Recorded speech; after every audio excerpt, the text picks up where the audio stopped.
Let's talk about marketing to Gen Z couples. Inside this episode of the podcast, I'm sharing 5 things that you need to know to market to Gen Z. Hey there, friend. Welcome back to the Power and Purpose podcast. It's me, your host, Candice, and I have a special episode for you today. We're talking all about Gen Z, how you're going to market your wedding industry business to them, and some things that you just need to be aware of as we begin to have this kind of changing of the guard or this influx of Gen Z couples getting married very shortly. Couples that we're going to need to understand how we can better serve and what they expect from professionals like us, how we can attract them, how we can sell to them, and how we can serve them. So that's what this episode is all about. This is one of the most researched episodes that I've done on the show.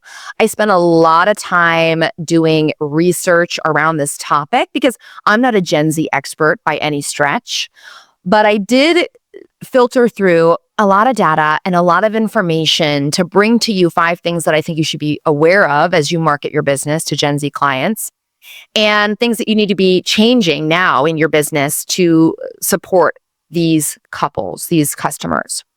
Now, the oldest Gen Z is 24 at the time of recording this.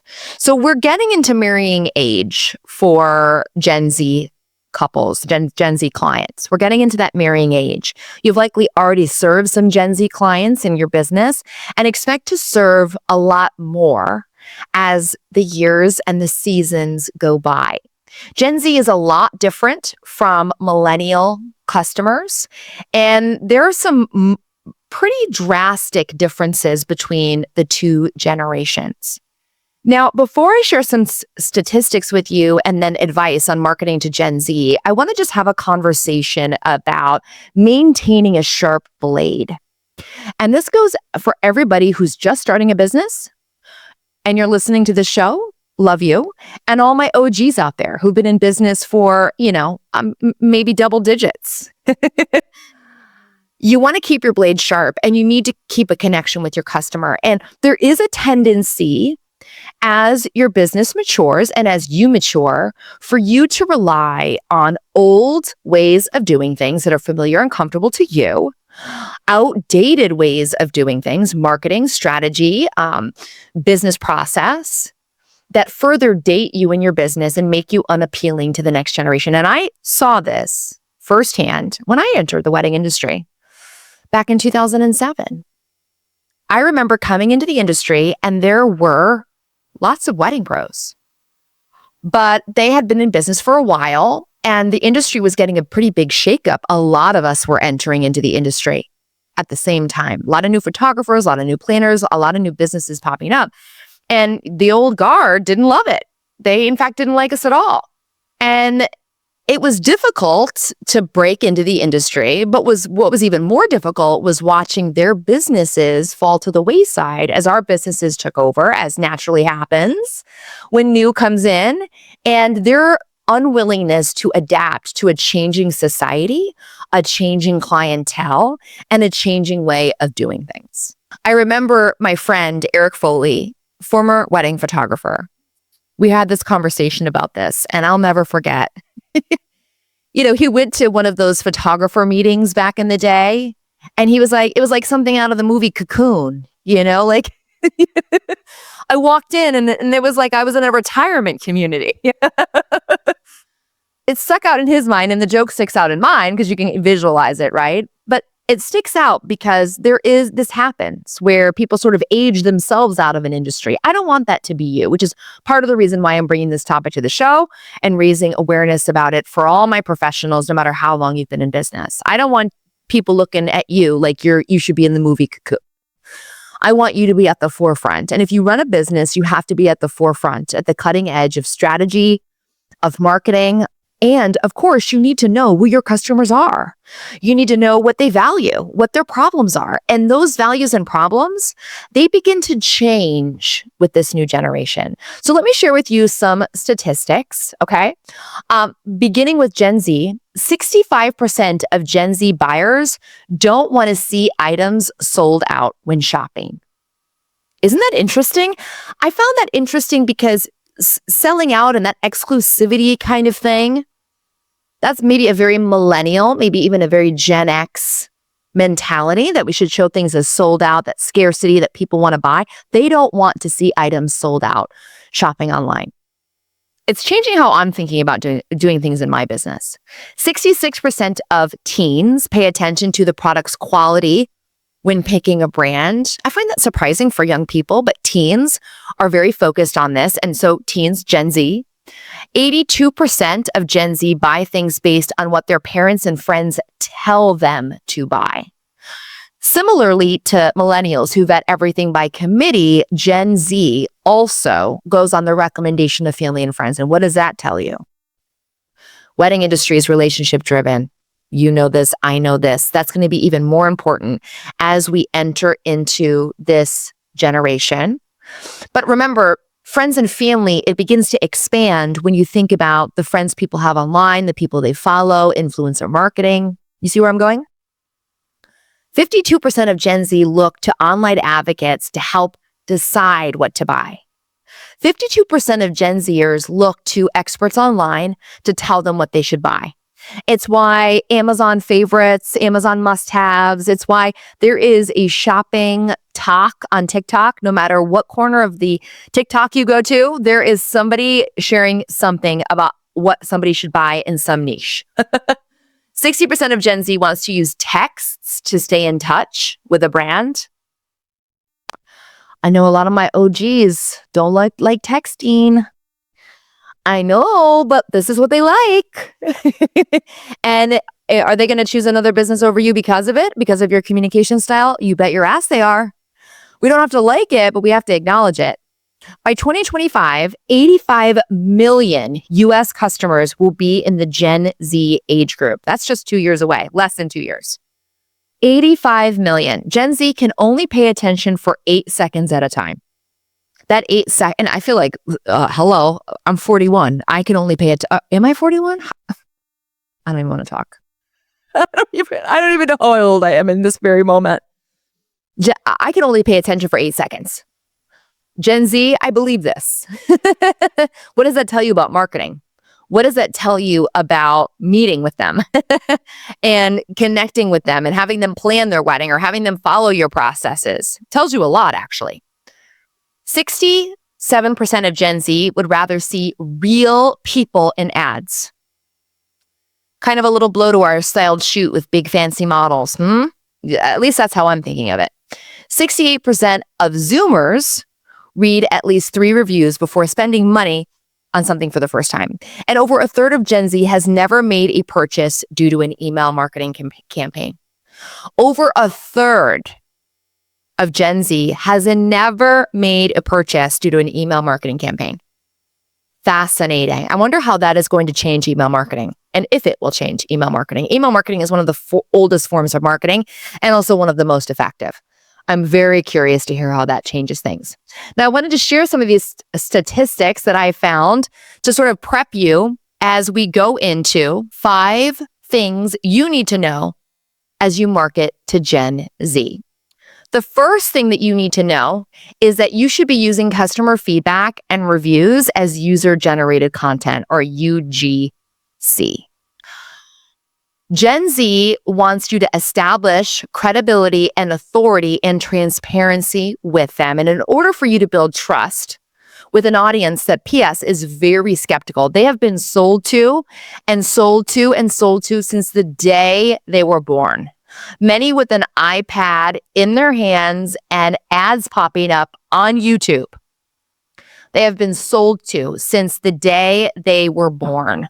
So they have a skeptical outlook on advertising. And with that skeptical outlook, they're trusting more customer feedback and user-generated content because it provides a genuine and unfiltered perspective of the products and services that you offer. And when you can incorporate this into your strategy, into your marketing strategy, you're going to align yourself with their preferences for real and relatable content, right? I just shared with you a statistic that they want to see real people in ads. They don't want to see models and actors. And because they have trouble trusting what they're being sold, they're more likely to trust a person telling them that this product or service is great versus you telling them that the product and service is great.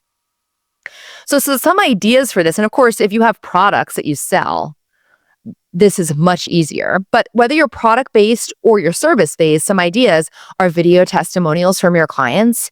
Video testimonials can really speak to Gen Z when marketing your business. Now, of course, client testimonials in any form or fashion is important, and you should be prioritizing getting customer testimonials and reviews.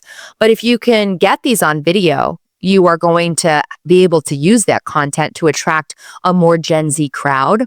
Social shares from clients can also feed into this user-generated content. So if your clients who are on Instagram, if they're sharing your work or sharing their wedding, resharing that and showing that will appeal to Gen Z. Screen captures of your comments, your DMs, and your reviews are all would be user-generated content. And just sharing any kind of client-generated wedding content to your social media or on your website will help to speak to this notion that they want customer feedback and reviews.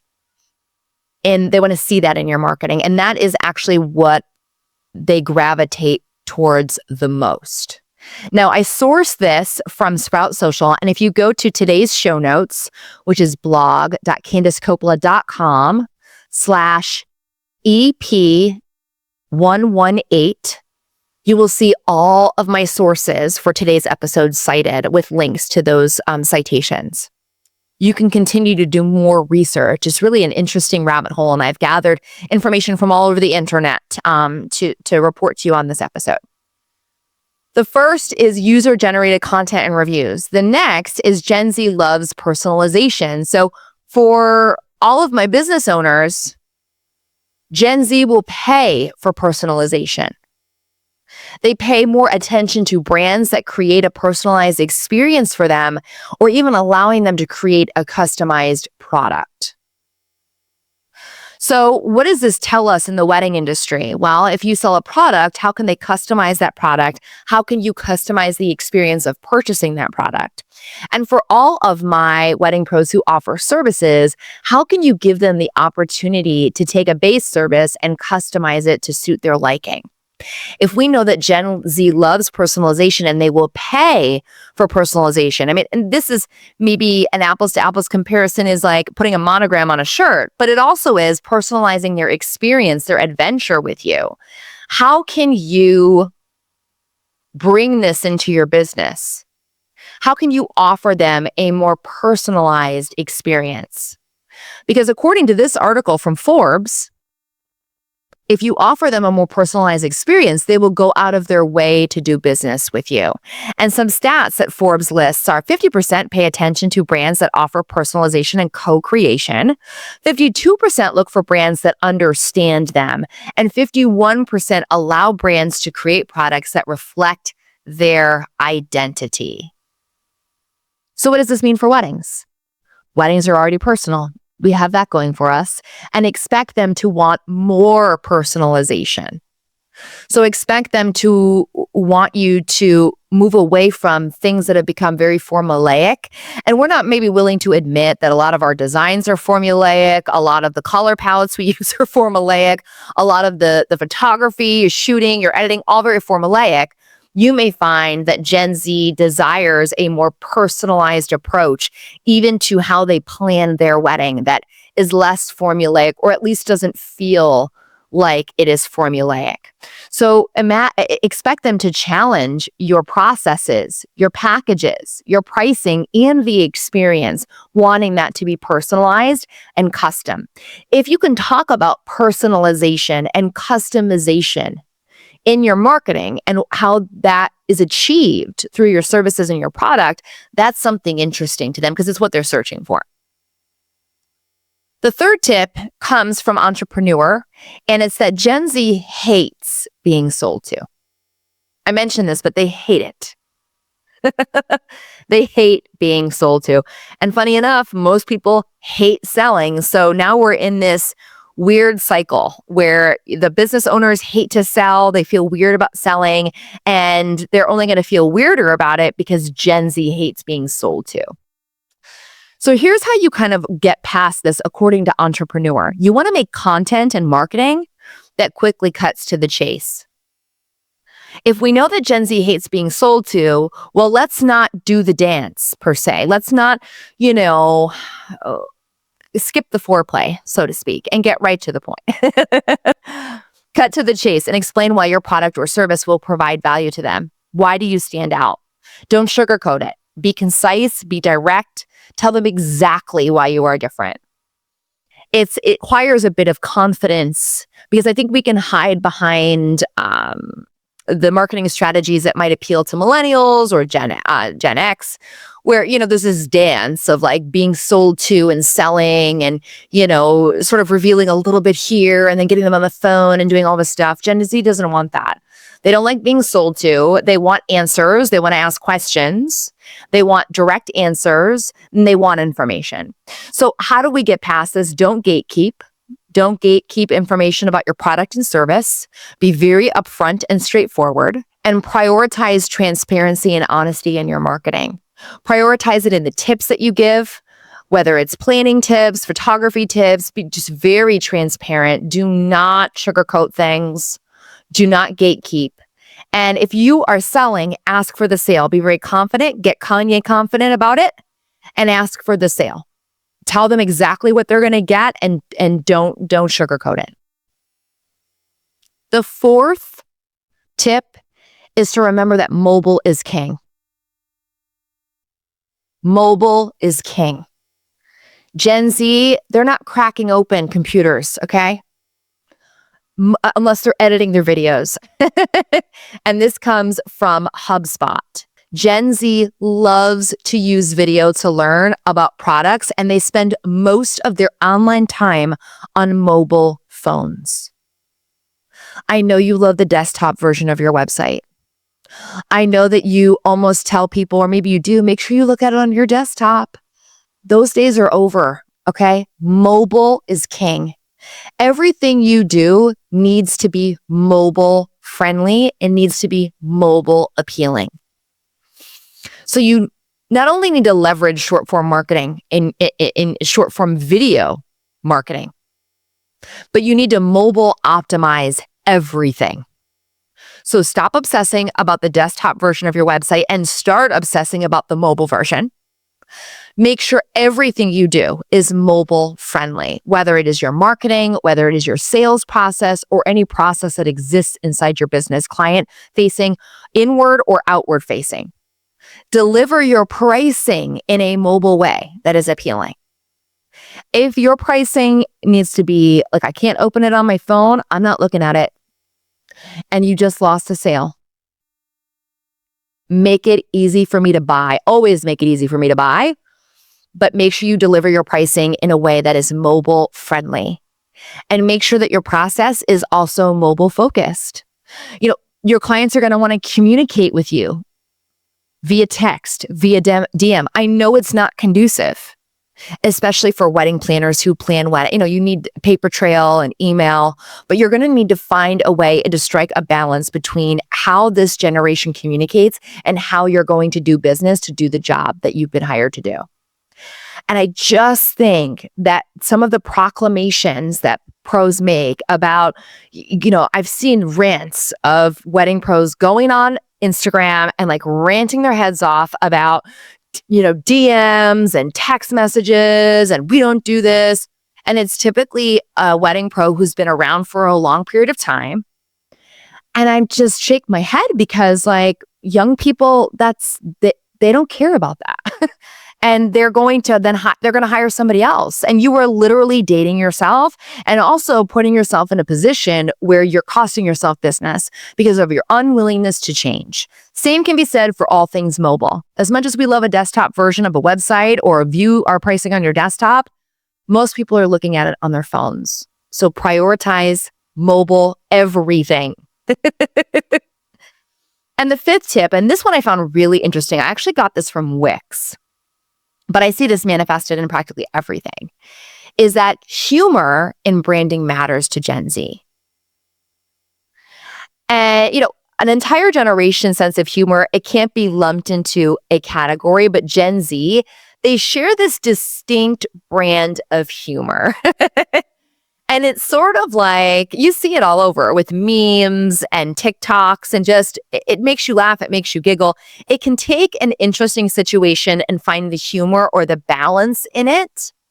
And if you want your business to stand out and you want to shine against a sea of sameness in the industry, find the humor. Find the personality in your copy. Find the humor in your branding. Have a little fun. Be a little cheeky. Be a little sassy. Don't take things so freaking serious all the time. Add a bit of personality to your branding. Don't be afraid to speak conversationally in your copy, in your videos. Tell stories, tell humorous stories in your branding and in your marketing. Take the piss out of situations. Do not be afraid to bring humor into your branding. I've done this for many years. I did it when I owned my event planning company as well. I love a good laugh, and I don't want to be taken too seriously. Truly, I find that attracts the worst types of uppity clients who have no sense of humor, and just, it's not my vibe. I've been using humor in my branding for a long time, and I think it has worked really well for me. And I'll tell you, the brands that I gravitate towards are brands that have a bit of humor. I love the clothing brand Reformation because of the humor. I used to love Bando before all the Jen Gotch debacle. I love Jen Gotch, and I love the brand because it had this layer of humor to it. It didn't take itself too seriously. It was fun. It made consuming their content fun. Their ads were fun. Reformation can be really cheeky and really fun. Sign up for their emails. They have like the funniest headlines, and in their emails, it's not what you would expect from a clothing brand. So I find myself gravitating towards brands that bring in humor, that have a little fun, that can take the piss out of a situation, that can sort of call me out on my own BS at times. I love that. I love feeling seen like that. It creates that know, like, and trust factor. It accelerates it pretty rapidly. So humor and branding matters. Ask yourself, how can I bring my sense of humor to things? How can I lighten it up around here? How can I add some humor and funness to the language on my website? How can I add some humor and funness to my overall brand aesthetic, make it a little lighter, make it a little funner? What can I do in my marketing to add a sense of humor so that I can give people a laugh, create a connection? It's easier than you think. And it'll probably take a lot of pressure off you because you just have to show up as your funny self. And listen, we all have funny sides to ourselves. We all tell fun jokes, and we all have funny situations that maybe we feel like aren't professional to share, but I'm telling you, and Wix is telling you that humor and branding matters. So those are 5 things that I want you to be aware of as you market your business to Gen Z. Let's just recap really quick. If you want to market your business to Gen Z clients, you need to make sure that you prioritize user-generated content and customer feedback in your marketing. Gen Z loves personalization, and so you need to speak to how you personalize the process for people, how you give them a personalized experience, and then you also need to build personalization into all different touch points of your business. Gen Z hates being sold to, and they value transparency and authenticity. Cut to the chase. Tell them what they're going to get. Don't mince matters. Be very upfront and straightforward. And be transparent and honest. Don't gatekeep. Mobile is king. Everything you do needs to not only be like mobile friendly. It's not enough to be mobile friendly. It needs to be mobile awesome. Mobile is where you need to prioritize design, functionality. It needs to be beyond just mobile friendly. It needs to be like mobile awesome. And finally, humor and branding matters. Find ways to make it fun. Find ways to show off your personality. Find ways to take the piss out of a situation. Make somebody laugh in your marketing. Make somebody laugh on your website. Make a client laugh throughout the process. It really does go a long way. I'd love to hear what you think of marketing to Gen Z. I'd love to hear any observations you have or any things that you found as you've marketed your business to the next up-and-coming interesting generation. If you like this episode, I'd love to hear that too. If you want more episodes about Gen Z, I'd love to do the research and to share with you what I find. So please just give me feedback. Send me an email, send me a DM. Let me know what you thought. Thanks for listening to today's episode of the show. And I'm here to remind you, as always, there's so much power in your purpose. Until next